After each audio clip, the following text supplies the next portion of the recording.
Pronto, agora acabou de vez. O dólar realmente, finalmente deixou de ser a reserva global e a moeda utilizada no comércio mundial, porque agora nós temos o novo rei da praça, nós temos a China, super poderosa, fazendo parcerias com a Rússia, com o Brasil, com a Arábia Saudita e abandonando completamente o dólar nas suas transações econômicas, né? E com certeza isso tomou todas as manchetes do mundo inteiro e agora o dólar finalmente foi destronado. Mas será que é isso mesmo?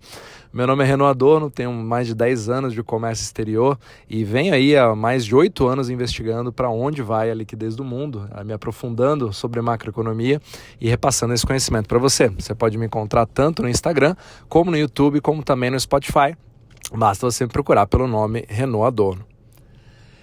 Eu devo ter recebido umas 20 mensagens, né, sobre essas manchetes, né, falando principalmente do estreitamento das relações entre China e Rússia, e também da expansão ali dos BRICS, né, sendo a China o maior parceiro comercial do próprio Brasil, e também o envolvimento da Arábia Saudita nessa história, ou seja, está tendo um burburinho muito grande, os Estados Unidos estão deixando de ser a potência mundial, né, com uma liderança aparentemente vista como extremamente fraca pelo resto do mundo, e obviamente que quando você tem um vácuo de poder, você tem ali os outros poderes, ou seja, você percebe uma narrativa gigantesca de um mundo que a partir de agora vai ser multipolar e não mais como uma locomotiva americana e todo o mundo segue. Mas agora a China estaria tendo um protagonismo muito maior numa economia, no momento em que eles fazem parcerias bilaterais, mas na verdade nós estamos fortalecendo os BRICS e fazendo ali transações que não podem envolver a maior arma capitalista yankee chamada dólar. Então nós precisamos nos livrar dela de qualquer forma.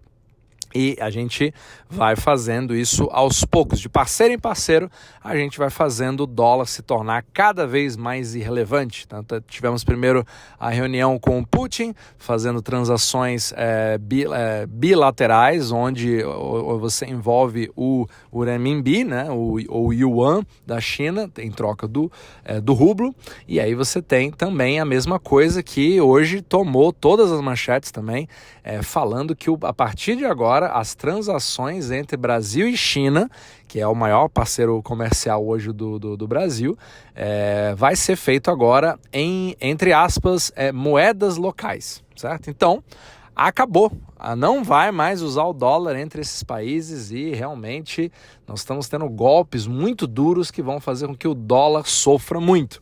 Essa é a narrativa e é muito interessante você pensar que é uma coincidência gigantesca você ter um empurrão assim tão forte da mídia para dizer que agora acabou, entende? Mas a gente, obviamente, precisa destrinchar a primeira parte. A primeira parte é o problema da mídia em si.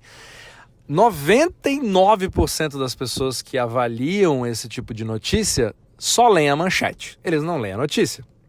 E você percebe também que esse não é um movimento de agora, esse é um movimento de décadas, né? Eu, inclusive, fiz um capítulo sobre esse assunto, no qual o Xi Jinping tinha visitado a Arábia Saudita para fazer uma parceria com os países árabes, né? E um dos pré-requisitos era justamente que petróleo pudesse ser negociado em yuan. E obviamente que todos assinaram um memorando de entendimento, que é aquele pré-contrato, e todo mundo posa para foto, e é claro que nesse momento está todo mundo ali no seu coquetel, comemorando aquelas coisas, tendo aquele papo e a mídia toda, né? Tudo aquilo criando ali aquele ambiente de agora já deu certo, vai ser tudo maravilhoso. E aí Xi Jinping entra no avião, volta para a China, e aí acontece a expectativa versus realidade. aquelas transações que ele esperava que fossem feitas em yuan, meio que não é bem o que eu tô querendo não. Vamos fazer em dólar essa ainda, porque eu acho que fica mais fácil pra gente, afinal de contas a gente tem outros parceiros comerciais como os Estados Unidos e a Europa, e me dá uma preguiça de ter um sistema um pouquinho diferente, sem falar que eu não sei, eu não consigo confiar muito nessa liquidez aqui, e além disso eu ainda preciso comprar mais títulos da dívida pública americana. Então talvez vamos deixar isso para a próxima, mas é um bom papo, é um bom início, é um bom entendimento, e aí fica a manchete e ninguém mais faz o follow-up da história. E histórias como essa vêm se repetindo nos últimos 10 anos, 15 anos, né? Como vários movimentos que vão se somando cada vez mais para que o dólar seja finalmente destronado. Só que não é uma coisa tão simples assim. Eu volto a repetir, é muito importante você entender o que é o dólar. Mas para isso a gente precisa entender um pouquinho do que está dando errado, por que não é tão fácil você se livrar dele, né? Então você percebe que quando você destrincha todos os artigos, todas as notícias que falam sobre o assunto, mas que são muito promovidos na mídia para dizer que é uma coisa concreta, você percebe que 99% deles são intenções de memorando de entendimento para parceria, para que possamos fazer as transações. Você pode até me dizer assim, não, Renan, mas eu vi hoje uma manchete dizendo que foi feita sim uma transação tal, que foi a primeira transação feita entre a Rússia e a China, que fez o settlement, né? Você já teve ali a conciliação, fechamento, tudo em yuan. Eu até acredito, isso pode ter de fato acontecido, apesar de que a mídia não entende muito o que significa isso, mas pode ser que seja, pode ser que não seja, né? Afinal de contas, as estatísticas da China não são das mais confiáveis para você saber exatamente o que aconteceu. É claro que é digno de estudo. Meu objetivo aqui não é ficar defendendo o dólar, pelo contrário, eu acho que o dólar ele tem sérios problemas, principalmente na forma do funcionamento mundial, então é diferente de você achar, como muita gente acha, que o Bitcoin vai resolver absolutamente tudo, acabou, vai substituir o dólar e quem for contra o Bitcoin é o inimigo número 1 de uma economia livre, né? E não é bem assim, você acaba criando cultos, né?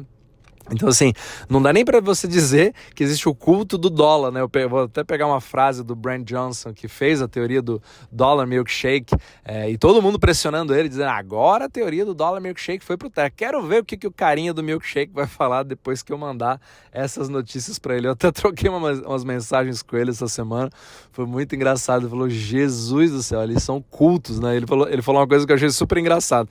Imagina você fazer parte de um culto chamado dólar, onde você já prevê que o seu Deus vai morrer, né? Então assim, é difícil você achar um culto que você já garante que o seu Deus que você venera tanto vai ter um final trágico em algum momento, só que esse momento não é agora.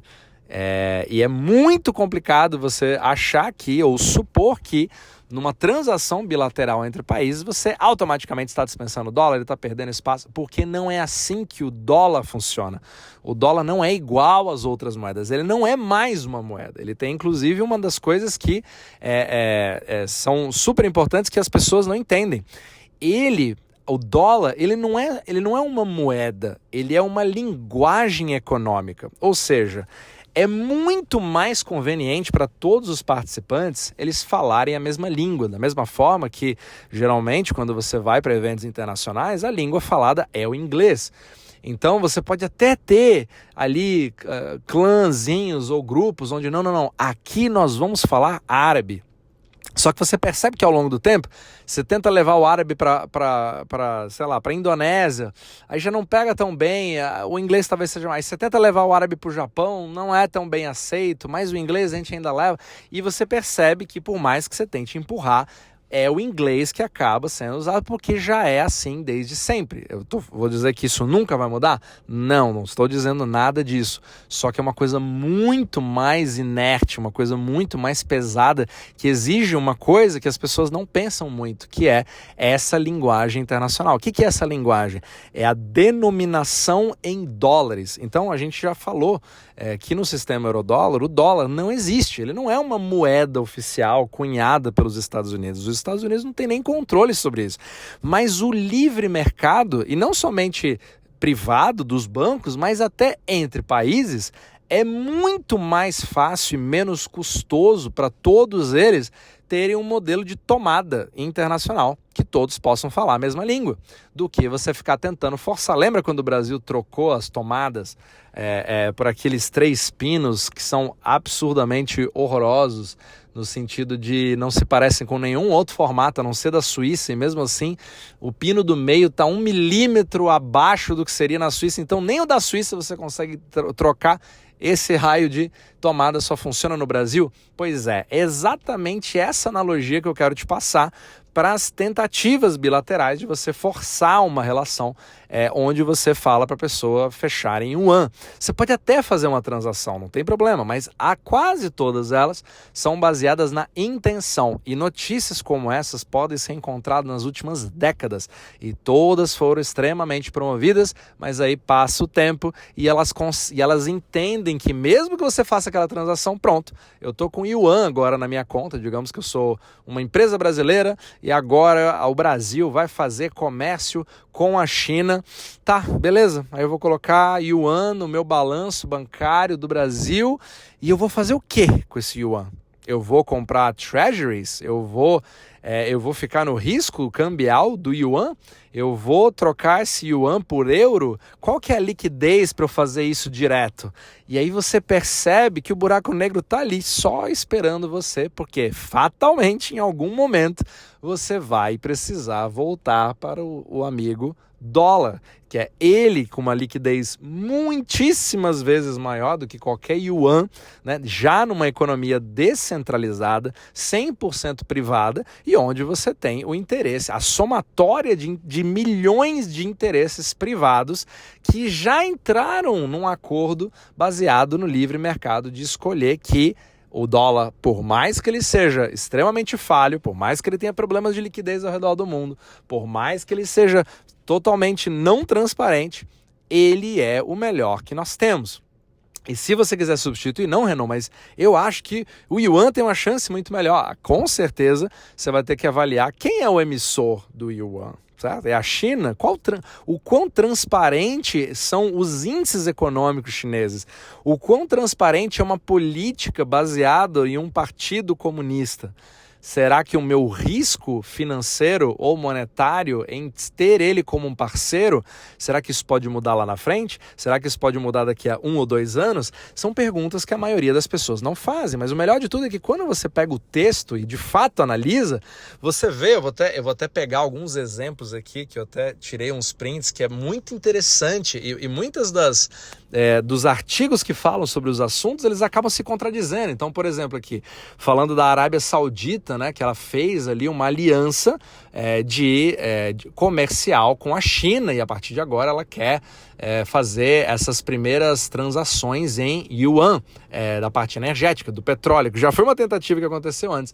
E aí fala assim no início, a Arábia Saudita ela deu entrada numa parceria, numa aliança comercial com China, Rússia, Índia e Paquistão e outras nações da Ásia. Mas no mesmo lugar, ele fala a seguinte coisa: especificamente, a CNBC reportou que a Arábia Saudita aprovou um recente memorando para dar os primeiros passos para entrar num bloco de segurança liderado pela China. Você pode até dizer, não, Renan, mas um é bloco de segurança e o outro é bloco comercial, são coisas diferentes. Mas, na verdade, quando você para ver, era o mesmo acordo, é um acordo comercial, militar, de segurança, entre várias outras coisas. Então, o próprio artigo, ele acaba se contradizendo. Peraí, entrou ou não entrou? Fez ou não fez? Já está assinada a intenção ou não está?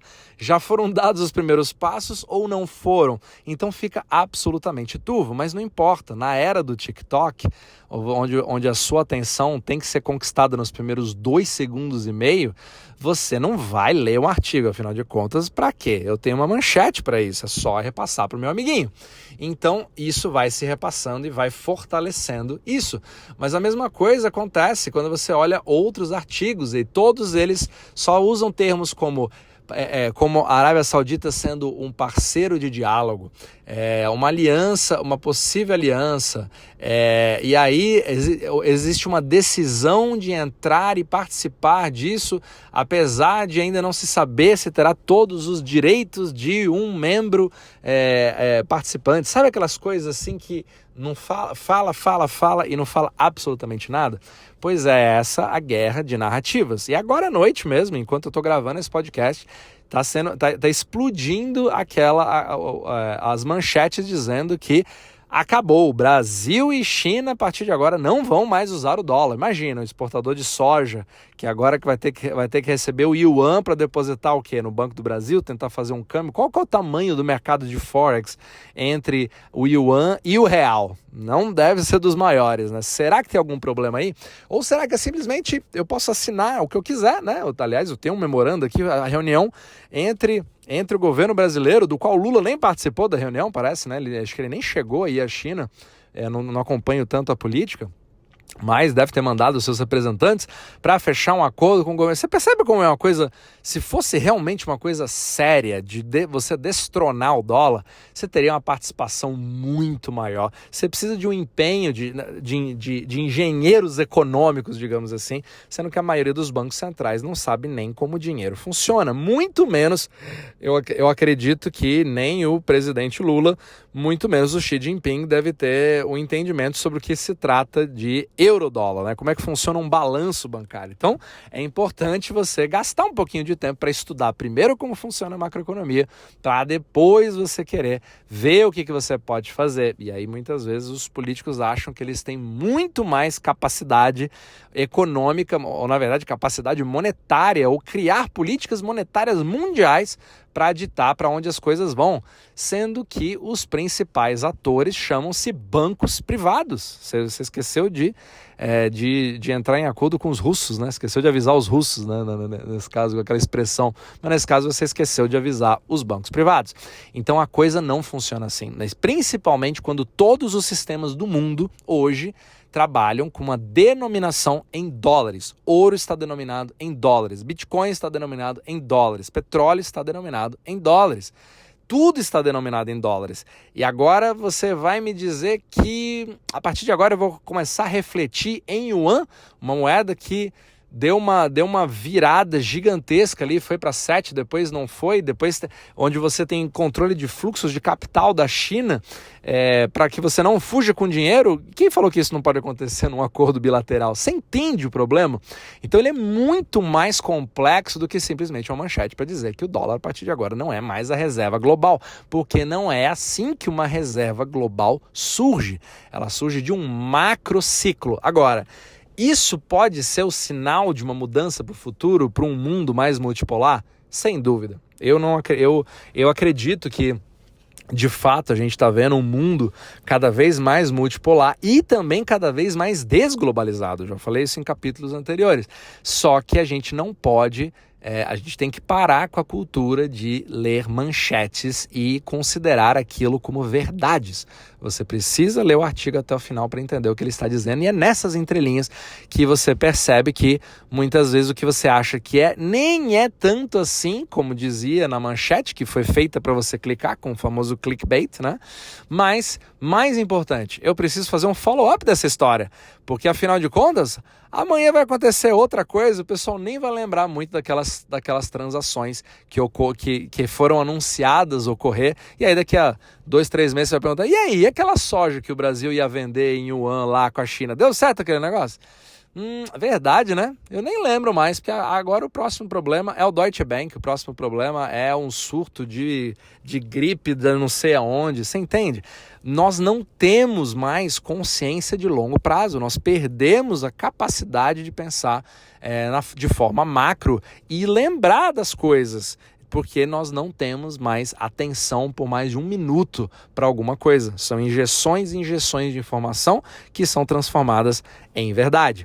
Agora, é claro que é muito interessante a gente poder ver esses movimentos para ver o que a narrativa está dizendo, mas para poder ver como o mercado reage. Afinal de contas, nós temos toda uma macroeconomia que depende de treasuries para absolutamente tudo. É o dinheiro do mundo. E eu te pergunto, os treasuries americanos estão denominados em Ok, em yuan que não tá. Pelo contrário, agora a gente pode se voltar para a China e se perguntar duas coisas. Você percebe que eu só falei de yuan aí, né? Na verdade, o acordo que parece bilateral tá com mais cara de ser unilateral, porque como é que eu faço o comércio entre Brasil e China, tudo com yuan? O real não vai acontecer alguma coisa com ele? Mas espera aí, o real já não ia virar peso real porque estava fazendo a parceria com a Argentina? Olha que loucura! Como que você vai conciliar tantas contracorrentes assim? Realmente o ministro da Economia do Lula vai ter que fazer um malabarismo enorme. Eu desejo muito boa sorte para ele, porque vai ser algo muito complexo e vamos assistir de camarote, porque vai ser uma coisa bem interessante de poder ver. A segunda coisa é que a China, como eu já falei várias vezes, tem seríssimos problemas. Ou você acha que a China não sabe sobre a arte da guerra de Sun Tzu, onde quando você está fraco, você precisa aparentar estar forte. Certo? Ou seja, eu preciso mostrar para o mundo que eu estou indo muito bem. Ou seja, eu preciso fazer acordos bilaterais e esses acordos é bom que eles apareçam na mídia, porque serão muito bem remunerados por isso. Você percebe que dificilmente a mídia critica a China, né? Talvez seja interessante se perguntar o motivo disso também. E claro que você também precisa ver como está a situação econômica da China, que eu já falei várias vezes, com o problema de uma pirâmide invertida no crescimento demográfico, onde você tem praticamente uma bomba relógio, você não consegue substituir a mão de obra, a produção e a riqueza que a China precisa para poder sobreviver, e também os alimentos e a energia. O que você acha que eles estão tentando garantir? Pronto, então aí começa a fazer um pouco mais de sentido. Claro que eu não estou dizendo que eu sou o dono da verdade aqui, mas para mim são indícios de que algo realmente está acontecendo do lado de lá e a melhor forma de defesa é o ataque, com certeza é. Mas é interessante você também ver que as reservas cambiais da China, tanto em dólares como em treasuries, vêm caindo numa velocidade muito alta. E isso é muito interessante porque nós estamos diante de uma restrição muito grande da quantidade de dólares disponíveis. É por isso que o mercado de bonds está completamente maluco. É por isso que o smart money está completamente com uma curva invertida, dizendo que teremos sim uma grande recessão. Provavelmente a China saiba disso e ela esteja num momento meio desesperado, porque as reservas de T-bills estão despencando na China. Ou seja, você tem cada vez menos colateral que está precisando ser o quê? Queimado. Quando você queima esse colateral a um preço menor do que ele deveria estar se você segurasse ele até a maturidade, significa que você está desesperado por dólares. Mas isso não é só a China.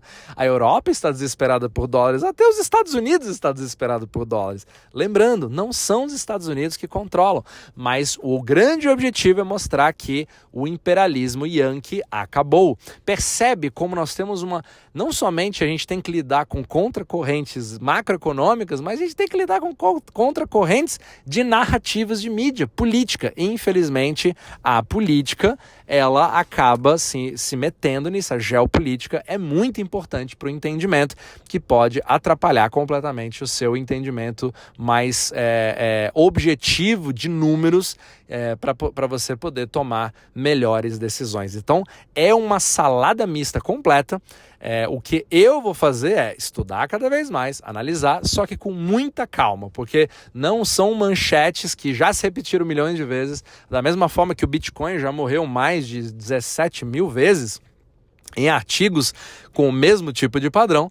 Não é agora que o dólar vai morrer, não acredito que ele morra tão cedo, e uma série de cataclismas muito maiores do que a gente imagina precisam acontecer, porque o dólar é muito mais entranhado nas nossas vidas do que você imagina.